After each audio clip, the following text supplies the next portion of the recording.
Welcome to The Smart Divorce on Divorce Source Radio, helping you move forward with focus, hope, and confidence, saving you time, money, and your sanity as you build a better life post-divorce. I'm Steve Peck.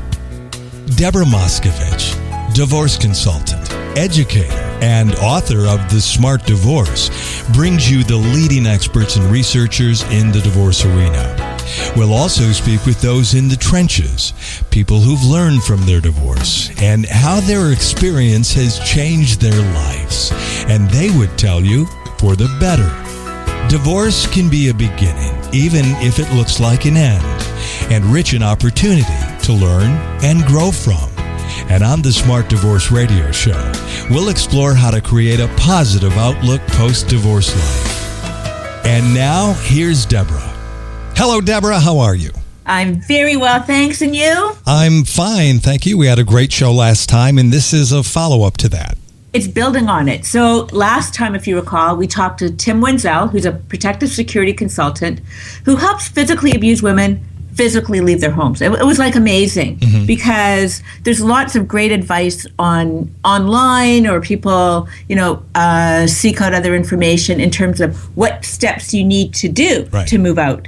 But to actually move out of that abusive situation, Tim helps you do that. And what I'm really excited about today is speaking with Rachel, who Tim helped move out of her home. Right. And this has been all over the news, especially lately. If you watch the Grammys, you saw the subject matter of domestic violence as the Super Bowl. I think it all really started when the one NFL player clocked his wife in the elevator, and that hit national news, and it brought back recognition to this severe problem that so many experience. Yeah, I posted Tim's interview on LinkedIn, Facebook, Twitter, and the response to it's been amazing. People are tweeting it out and sharing it all over the place because, just as you say, it's, before it was almost like, and I want to talk to Rachel about this, stigmatized. I think people were afraid to talk about domestic violence and abuse. And now it's becoming front and center, where it should be, to help people leave physically abusive situations. Now, there's one thing that I do want to say, and you did ask Tim about this last week. It's, are men physically abused?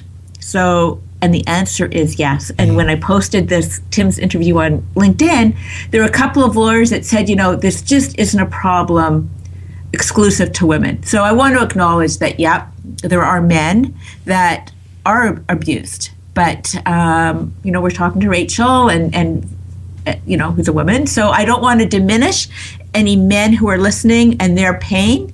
But Tim happens to have helped many women. So, without further ado now, let's bring Rachel on and we could talk to her. Hello, welcome to both Tim and Rachel. How are you guys? Hi, Steve. Hi, Deborah. Thank you so much for having me on today.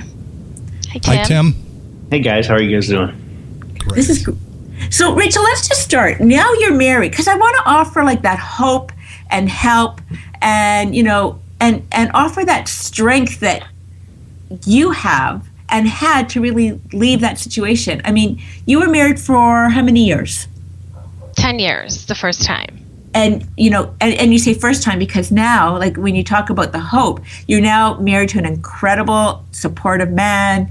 You're the proud mother of 3 amazing kids, and you're a teacher. But, your first marriage, take us through that a little bit, and in terms of the physical abuse that you experienced.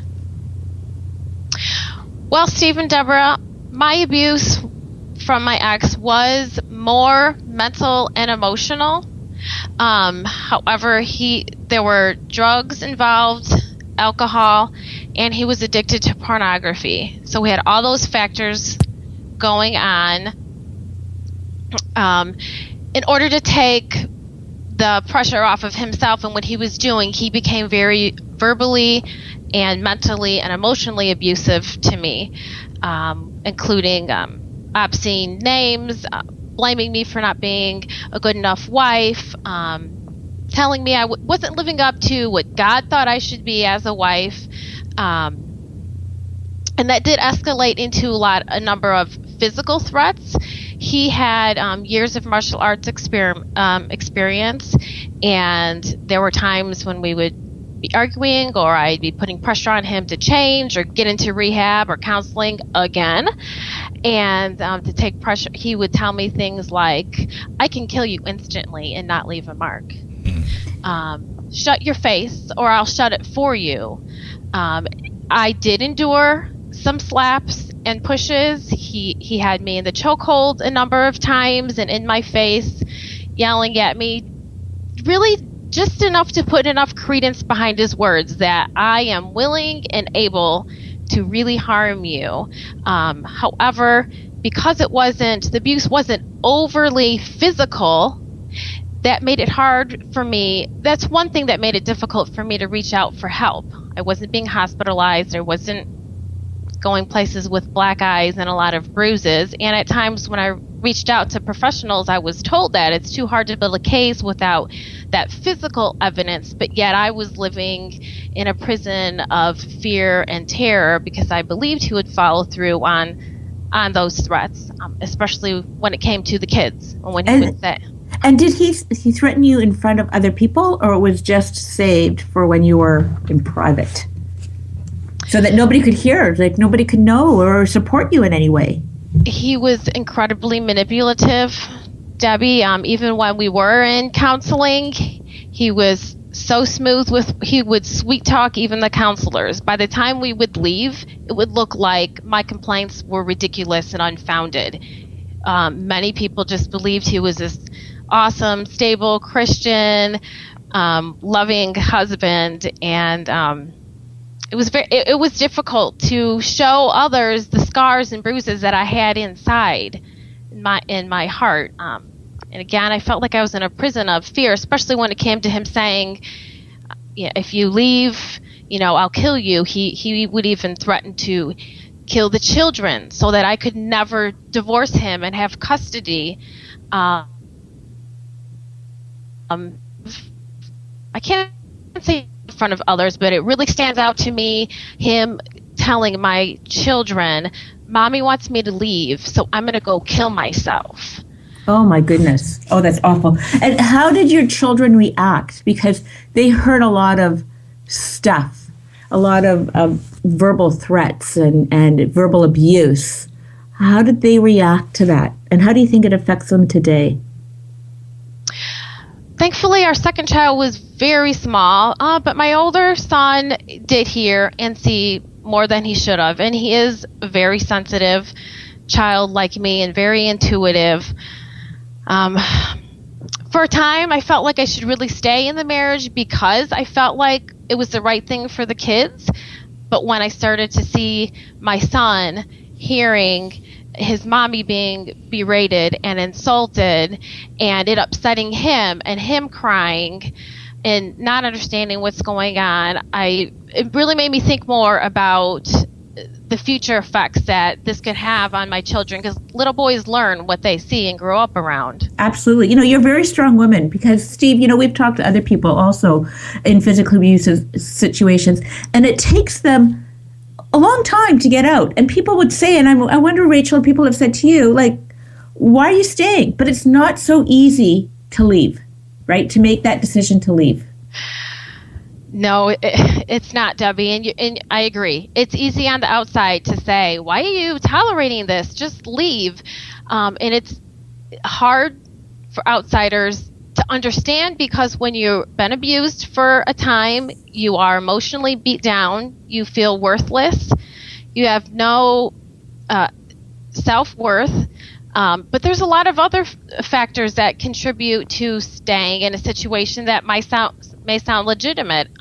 I mentioned, for example, my kids. I felt it was the right thing to do for them.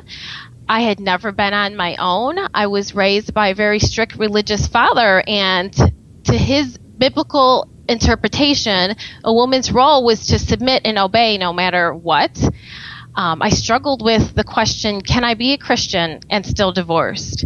I had no way to financially support myself and my children. And I thought things like, if my own husband doesn't love me, nobody else will. And I would also justify things at times by thinking, well, there's many women that have it so much worse than me. This really isn't as bad as it could be. And also, my parents went through a very nasty divorce, and Deborah, unfortunately, they didn't have your smart divorce guide, and they did not do things to the book. It was incredibly traumatic on me and my siblings. My mother was actually deemed unfit, and that's why I was raised by my father. And so I had sworn I would never put my kids through a divorce. Let me ask this, spinning the clock back. Were there any signs when you were dating him that you could have been aware of that he had hurt someone before, verbally or physically, in a past relationship? Steve, I didn't feel there were signs that he was abusive. However, I will concede that I knew his family since I was a young child through the church that I was raised in, and I knew he had this kind of rough bad boy image that kind of intrigued me, to be honest. But at some point he joined our church, and it appeared that he had really turned over a new leaf, and I think outsiders saw warning flags that I was willingly blind to. I think I was desperate to get out of a stifling home life. I was maybe desperate to feel loved and accepted by someone, and I was in love with an ideal. But yes, I have to say, others warned me, and I did marry young against others' advice, and that guilt from knowing that may be part of why I stayed even longer. I felt like I didn't listen to wise counsel, and here I am in the situation. Yeah, were his mom and dad together, though? Were they intact? Pardon? His mom and dad, did he come from an intact relationship? That's a good question. His parents were together and are together. However, his father was and is also abusive in many ways, and has substance abuse issues. So my ex-husband did grow up around that, and that started to really make me feel like I needed to get my kids out of there. And I'm not justifying what he did or saying he didn't have a choice, that's what he saw, so that's what he did. But the truth is, his parents were together, but they were his dad was very abusive as well. Debbie, that happens a lot, right? It happens a lot. And they say that it takes 7 generations to change that pattern. Oh, wow. So it would be interesting, like if you look back, Rachel, your family, your ex-husband's family, how many generations of abuse, each parent grew up in. Like, does that make sense? Did I just say that right? It does. Yeah. Wow. So good for you for realizing that this is not an environment where you want your kids to grow up in, and you wanted to be a good role model. So you broke that pattern. So congratulations. I think that's fabulous. Yes, so now let's you. Fast forward, because here it was then, no scars, no bruises, really hard to prove to lawyers, the police, whomever you tried to get involved, that you need out, that you need either a restraining order, some kind of protection. So how did you eventually get it? And how did you meet with Tim? Well, Deborah, at some point I felt that my husband began sexually bullying me. And he would come home under the influence of something and basically say, give me what I want, do what I want, or I'll walk out the door and get it from somewhere else. And I believe that happened on occasions. But for me, at that point, I was so beat down, I was ready to give up on God and life. And I had known Tim and his wonderful wife. We'd been acquainted for a few years, and I knew that Tim was a security professional. And if you ever spend time with Tim and his wife both, they're like the dynamic duo. They're just an awesome couple. There's mutual respect between them. They really gave me hope and inspiration that there's hope for a healthy, beautiful marriage. And I knew with Tim's background with military experience and personal and corporate security, I I knew that I could trust them. So I went to them and opened up and started explaining what had been going on and that I was really ready to leave for good this time. I certainly had failed attempts to leave over the years, and those each time it made the situation worse. So I knew I had to do something different this time and to be successful. And Deborah, I'll say it's sad for me to say my wife and I knew her family for a few years. And when Rachel finally came to me and told me about it, I was completely taken off guard. And then could start to see signs in hindsight, but I was like, wow, we live in the same town. We've known each other for a couple years, and I never realized this was happening, which is a testament to how well this type of activity can be hidden. Yeah, I was just going to say an abuser could be very charming on the outside, but you never know what goes on behind closed doors. Rachel, did you ever go to your church and talk to your minister or pastor or, the church leader? Absolutely. In the earlier years of my marriage, I was attending one church. I no longer am part of that fellowship, but my father and my former mother-in-law and church leaders basically told me, the Bible says you have to stay and submit. And if you are a humble and meek wife, he will change. But under no circumstances, in their interpretation of the Bible, was it permitted for me to divorce him, even when I felt, my kids or I were in danger, even with all the levels of addiction he had. I was turned away by people at that church. That made it difficult. Wow, what pressure. So fast forward, you open up to Tim and his wife, his lovely wife. And then how did the process work? Because Tim, we explored so many great tips and advice that you shared with us last week. So take us through the process, because I'm sure, and one of the things, Tim, that you talked about is leaving without a trace. It must not have been easy. Well, there was a lot of conversation and discussion at first, and Tim had some difficult questions for me, and I had to really bare my soul because he really wanted to kind of get a feel for what was this guy like on the inside, what was he capable of, how much was just bluffing or bullying, how would he react in certain situations. So we had a lot of open discussions where I had to lay everything, all the gory details out on the table, but they were very supportive. When Tim realized that I was serious and ready and needed to get out for good, then we began the planning. Some of the aspects of that were I was working, doing some cleaning at night, just a part-time job. Tim helped me work with my boss to get moved to a different location. That my ex, still husband at the time, didn't. So he wouldn't know where I was, and he couldn't show up there late at night or something. Smart. Yes. I started having all kinds of appointments on the sly, applying for jobs without my ex knowing, talking with the police. I got my kids, updated fingerprints and photographs there on file. Talk with a woman's advocate.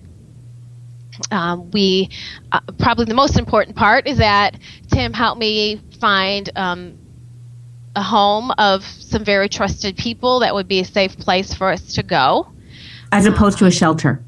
Correct. Yeah. I had 2 kids, so we pre-packed some necessities and actually stored them over at the house so that wouldn't be so much of an ordeal when the day came, that we planned a day and a time and when and a how, and just lots of details and discussions. This could happen. Let's set up someone to liaison with your ex, to call him and tell him, she's left. Don't let him come home to an empty house. So we did have a plan in place. Also, Tim and his wife helped me secure a loan for an attorney, because you remember I just didn't have finances at the time. So we began. I really feel like the Lord allowed a lot of these things to fall into place, and that was a lot of the planning process. that went into that. And that planning process is so critical, and it's unfortunate that we have to explore past traumas and things of that nature. But really, the name of the game is how well can we predict what's going to happen so we can avoid all confrontation if possible. And we want to keep the situation de-escalated as much as possible, which is why don't let him come home to an empty house with belongings gone. Have somebody call him when he's at the end of his workday after we've left and let him know, hey, you know me, I'm a trusted person. Your family's gone. This is why. And they're fine. But we need to start working together. And I think we used, Rachel had a very supportive pastor at the time who was in on our planning. And he understood what was going on. And he had no issues with her leaving, which was important because her husband felt that he needed to respect that person, or at least keep up the image of respect, which helped him restrain himself. And it took some of that job off of our plate. So, Rachel, how were you able to move with your kids so that it didn't look like you were kidnapping them? And how long did this whole process take? This planning, you've got a couple of weeks. I'm guessing now that your mindset is, I'm definitely leaving, and you're planning in the background, does he not pick up on what's going on here? I think maybe he did, because he started making comments like, if you ever leave, I'll hurt you, right? There's the door. You can leave, but you're not taking those kids. Don't touch those kids. I think he probably did suspect, and his drug and alcohol use escalated at that time. I don't remember how long, maybe a month of planning and looking for jobs and getting things like that in place. However, it didn't end up going exactly the way we planned, but I'd be happy to get into that as well if you want, but thank God we had everything already set up and in place for this unexpected event. Yeah, I would love to hear that, because if anybody's listening to this and is considering now doing what you did, what are some of the obstacles or situations that they need to think about? Tim, maybe you want to talk about that. Sure. There's a lot of different obstacles that can come up, but really the most important thing is having that decision to leave. And we're going to do this, and we're going to do it the right way. And so you make those preparations. The preparations that we made for Rachel was, hey, you have a car. Your husband knows what the car looks like. We live in a small rural town. So you need to have a place to park that car where nobody can find it. So we found a home that she could go to that had a garage. The people that were living there said, no problem, she can use our garage. We had keys to the house and everything with the pastor, or with Rachel's pastor, that was helping us, so that, if anything unexpected happened and she had to leave right now, she could get to these places, but not leave things around the house for him to find. What are these house keys? What are these for, and stuff like that. And so, interestingly enough, when Rachel's situation escalated sharply, I was traveling out of town. I was not in Illinois. I was actually in California on a trip. And she was able to identify, oh my gosh, this is very unsafe for me to stay. I have to go. And without me being there, she left. She got everything in order. She left in an afternoon, and she called me and said, hey, this happened. I'm at the safe location, and everything is fine. And then we started talking over the phone. I cut my trip short and, came back to help her out. But the most amazing part was, hey, life happens. And especially in these types of situations, they're volatile. Yeah. And circumstances can change quickly. And we had everything in place because we were going to do it right after I got back from the trip. So, Rachel, what happened? Oh, sorry, I'm sorry. No, go ahead. No, so Rachel, you mentioned that like some stuff happened that you just weren't expecting. What was that? Well, one afternoon, my husband came in, and he was physically forcing himself on me, and I knew by then I was done. And so I resisted and resisted, and that angered him. He tried physically restraining me. He was basically attempting to rape me, and I was having to resist him. We had a small child in the house, and thank God that my ex gave up and decided to leave in anger, and that my son didn't have to hear any more than he did. He took my money, my purse, the checkbook, my car keys, even my driver's license, everything, and left the house in anger. And I didn't know where he had gone, and I thought, oh my gosh, I've blown it. I've blown my chance to leave. All the planning I did with Tim, how will I make this leave now? You know, he's angry, he's on to me. He's going to make it impossible for me to follow through with my plans. But it was a godsend that an anonymous caller had called the police and sent them over. And wow. So you mean somebody actually heard what was going on? Yes. And there was a male and female officers both. And the female, they asked what was going on. They were very patient and calm with me and assessing the situation. They could see marks, bruises on my arms where he had restrained me. And that was enough for them to call out an arrest on my ex-husband, look for his vehicle.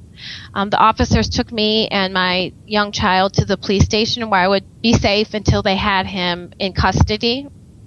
And I don't remember at what point I called Tim, but I spent some time talking with the police, and they did a recording of my testimony. And at some point I called Tim, and he was like, this is your chance. You know, they had my ex in custody, and he was like, everything is in place. Be calm.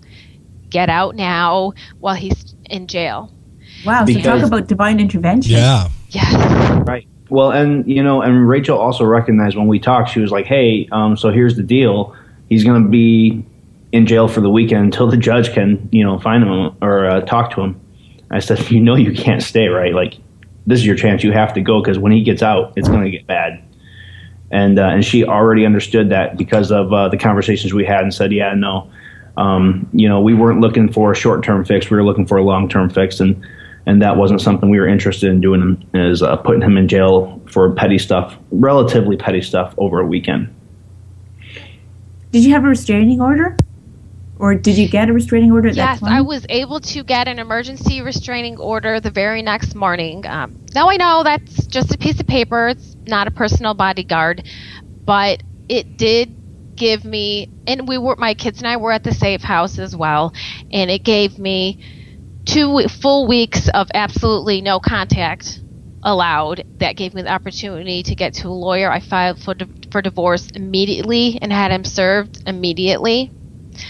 That restraining order was later extended for 2 years, I believe, and he did violate it a number of times. He scared off the babysitter. He would show up at my work demanding to see me, and it was helpful that I could call the police and have him arrested. Did I always do that when I should have? No, I was still struggling with a lot of unhealthy mental patterns. You have to remember, I was sick. I was emotionally beaten down. The transition was a big struggle for me, but I slowly got stronger in the process.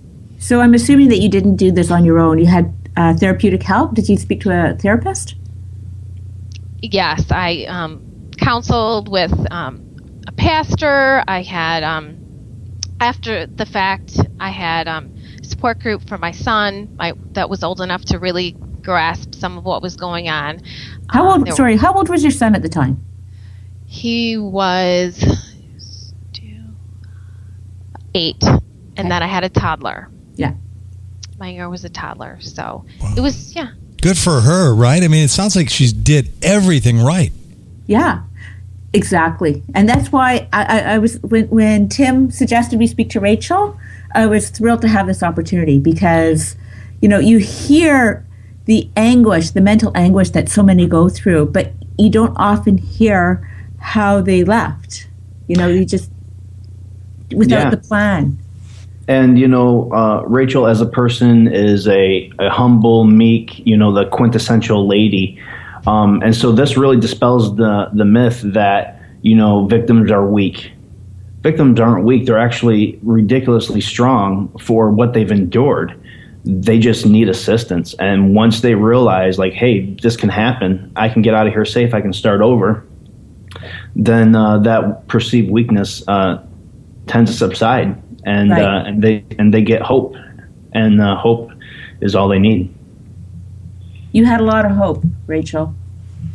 I did. I tried to surround myself with some good, trusted friends, and my current church, they were very supportive of me. I went to Al-Anon as well for about a year, which is for loved ones of addicts, and they really helped me see that I needed to change things about me so that I did not get into another relationship that was of the same type. They helped me see that I needed boundaries and consequences in my life. And certainly Tim and his wife were wonderful with me and opening up biblical truths about God's grace and love and helping me see that, again, I needed to really uncover some unhealthy mindsets. And I want to say a huge aspect as well was Tim and his wife counseled me on budgeting and saving. And that really helped empower me to know that I could confidently support myself and my children as well. Do you feel that you were codependent? You mentioned Al-Anon, and I know they talk a lot about codependency, which is a form of enabling. Absolutely, Steve. I was codependent and an enabler. Which in and of itself, according to Al-Anon, is a form of addiction as well, yes? Yes. Yes, you're correct. And I had to go through a 12-step program as well. And there are many people that have gone through that process that say, because they get in the same situation again, just like an addict does, that they seek out someone else, someone that has problems that they can fix. They're a fixer. They're really good people. I mean, they want to help people, but it doesn't serve themselves. Right. The rescuers. Yeah. You were a rescuer. Yes. You're hitting the nail right on the head. I thought I could change them with some TLC, and I did not want to end up in that situation again. Did take a lot of it was definitely a journey, and abuse can take many forms, but they can all be very devastating and debilitating. Do you have a relationship with your ex now? Minimal. So we communicate when we need to for the children. So he does see the kids? He does. And actually their relationship has improved. He was not involved with their care before. In fact, he was very intolerant of crying. He would say things like, "Shut that kid up, I can't take it." But over the time, though, he now has a good relationship with him, and I'm happy for their sake that they have that. I do still have concerns, but I have to be careful, what I share with my kids, because I want them to respect their dad. Right. Good for you. Good for you after all that you've been through. I agree. But how do you let your kids, that's the wrong word, but just the comfort level, knowing that he's abusive. How is it that when they leave to go with him, that you're not feeling a little bit hesitant because perhaps, he might do to them what he did to you? That's a good question, and I would say that was a fear that caused me to stay in the marriage for a time, because I figured if my kids were at home with me, I would know that they were safe, and there was definitely a fear of sending them over there and not knowing what mindset he would be in, or if he would be under the influence of anything. He did get some court-ordered therapy and programs he himself had to go through. I can't honestly say where he is, but over time it showed that the kids, they seem to be safe with him and do well with him. There were times when he would call me, and I could tell, because I had lived with him for 10 years, that he was high or drunk, and he would say, "I can't take the kids this weekend." And thank God for that. Yeah. he knew he wanted to party or binge or whatever, and I really have to trust God every time that they go over there. So there's no supervised access? It's all no. And the funny thing about our court system here in the U.S. is that's actually very difficult to get over a long term, because it's pretty much a function of the social system, similar to the foster care system. If they're going to supervise visits, they have a very high standard. Parental rights are a huge deal. When you leave a relationship, he will get visitations, or the abusing partner will get visitation. It is almost guaranteed because a judge is going to rule it.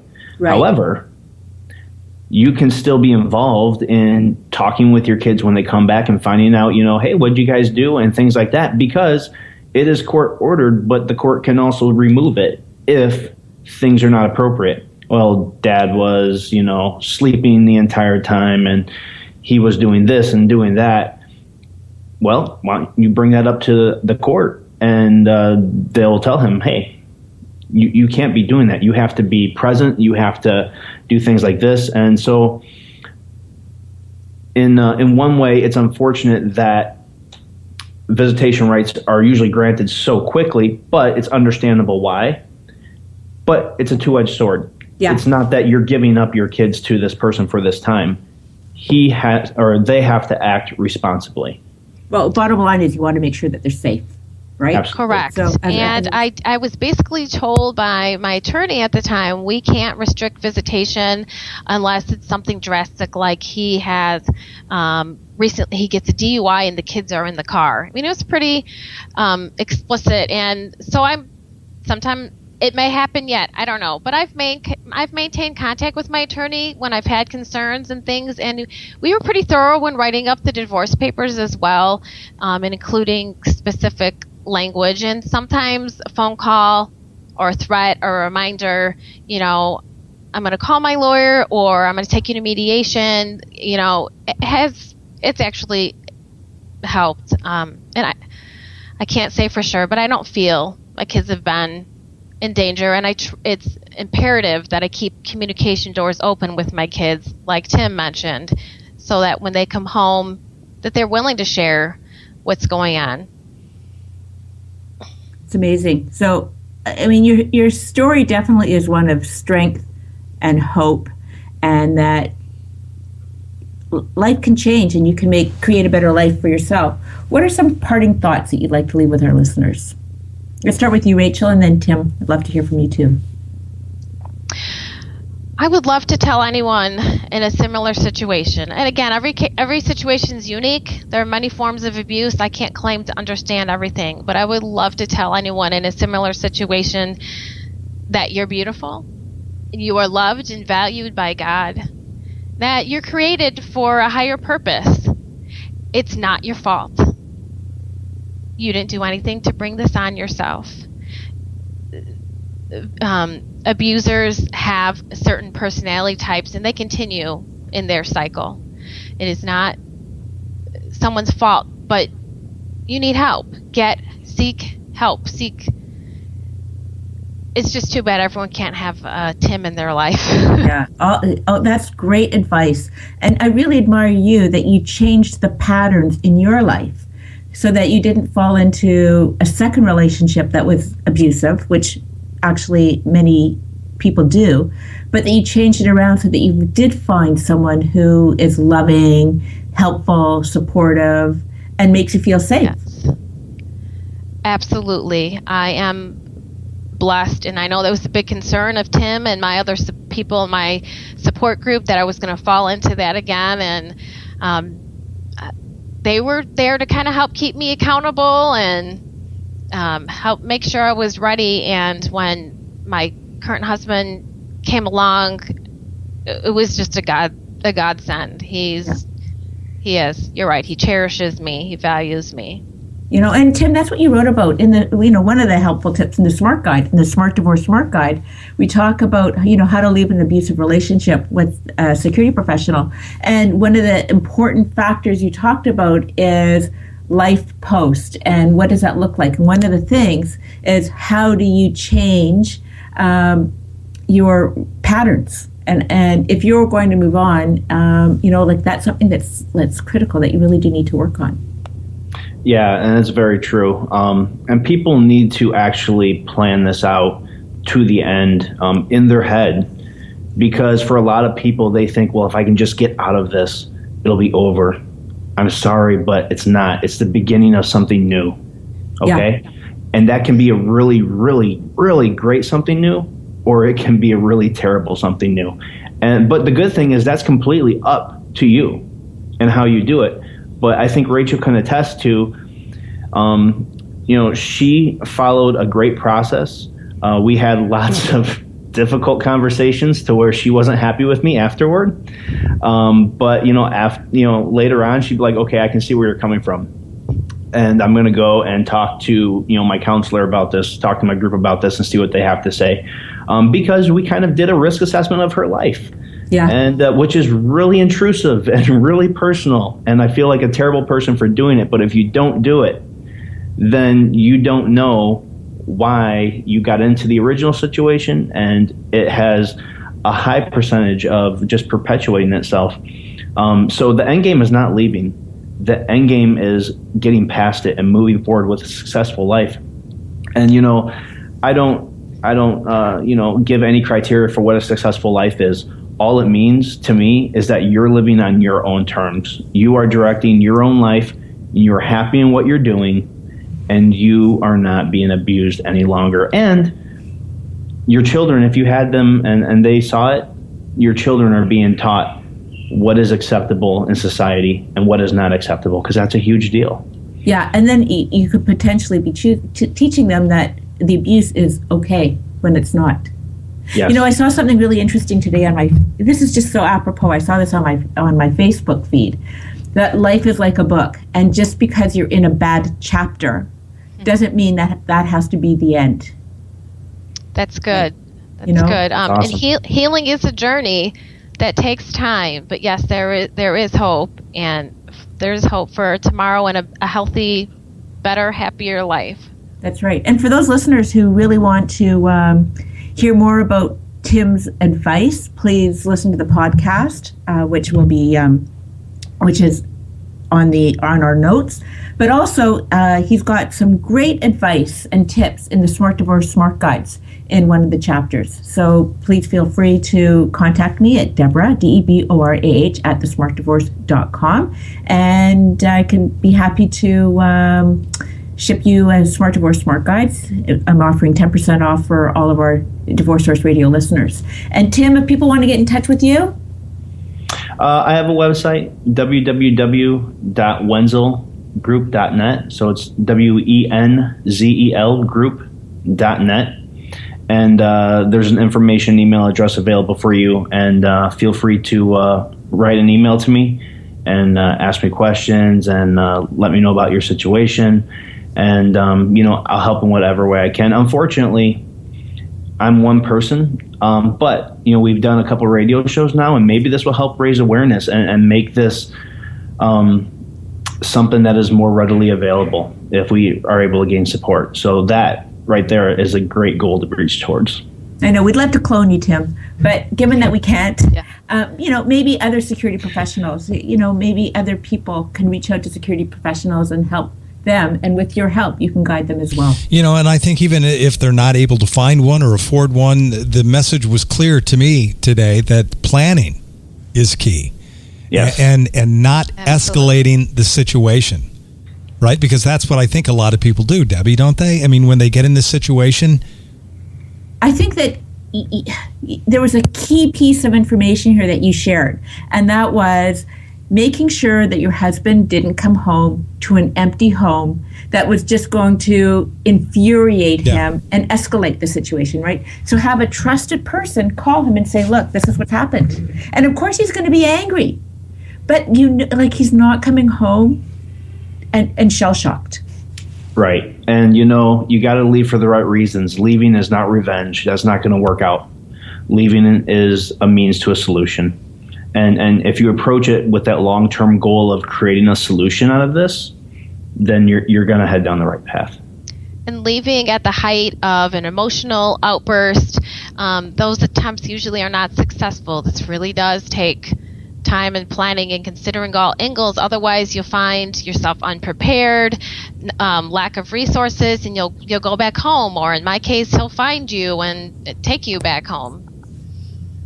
So you certainly left without a trace. Well, that's a good point, too, is that when you make that decision to leave, you better be darn sure that you're going to leave and not come back. Because I would imagine some people leave and then they don't have this plan. They don't have a place to go. They haven't thought of their future and their divorce. And now you've got the abuser who's calling back, crying, apologizing, and you give in, they take you back, and now you've worsened the situation, I think, long term. Would you agree with that? Can be an ugly cycle, absolutely. So be really ready.